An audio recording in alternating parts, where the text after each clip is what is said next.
what the end of that. This is a historic opportunity to support the human rights of all Toronto residents. It's a moment for councillors to set the city on the right course when it comes to housing. It shouldn't be a hard decision to vote for a substantial, stable, and long-term increase in the city's housing budget. It may take courage, but it's unquestionably the right thing to do, both financially and ethically.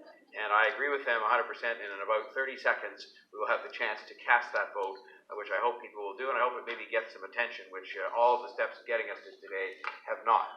Certainly we got lots of the constructive.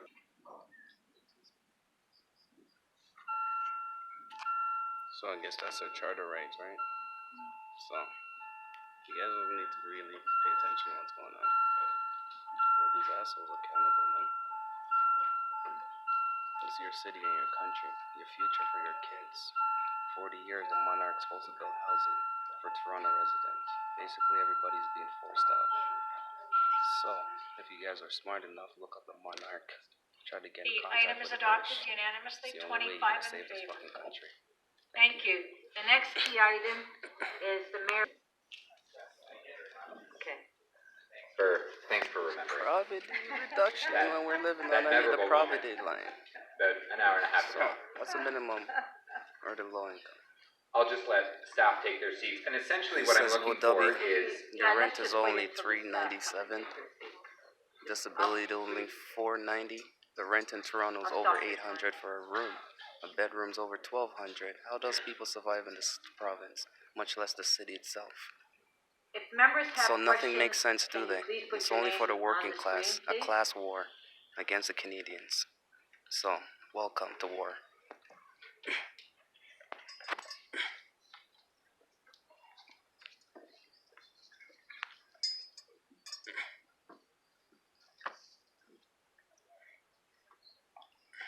Okay, Councillor Layton. Thank you very much. I was just hoping that staff could list...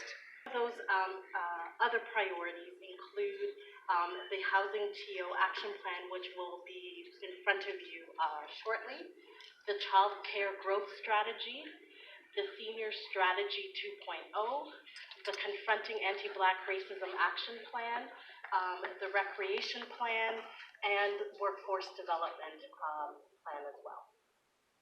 It updates us on some of those other plans, but for instance, the Child Care Growth Strategy, what's the outlook on that looking like moving forward?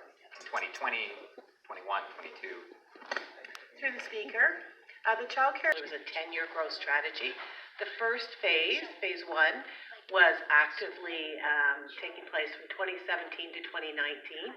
During that time, we made significant investment in terms of adding new child care spaces, approximately 7,000 new spaces, as well as approximately 4,000 new fee subsidies.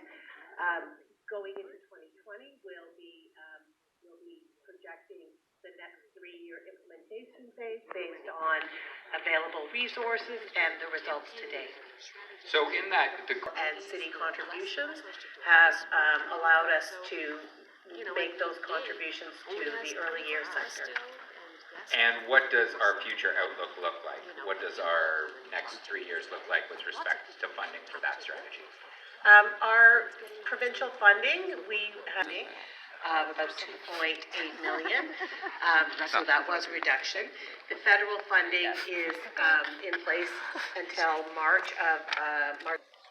How much of that is funded by municipal sources? How much of that is completed? Are we on track to implement that strategy?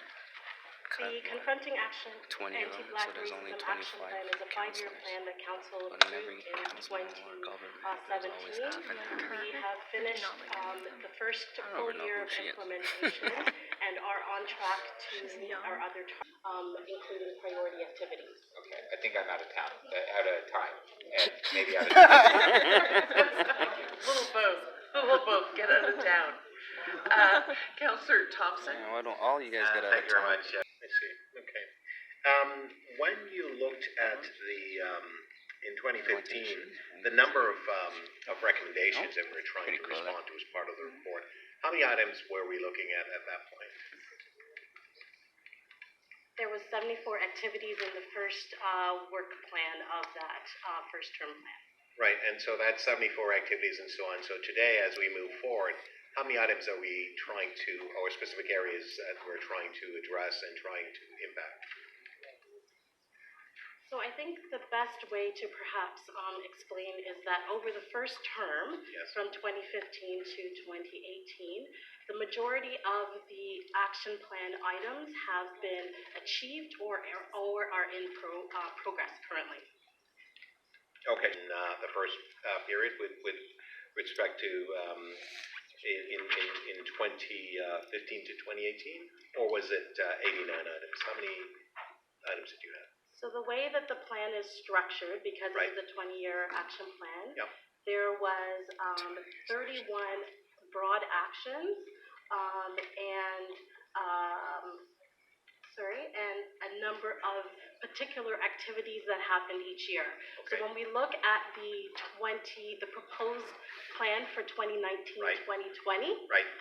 there are 31 actions being proposed and 89 activities. All right, so then how do we marry all of these activities with the other organizations that are outside of government that are attempting to also address the issue with respect to poverty? What is the correlation? What is the relationship? How do we look at amalgamating our resources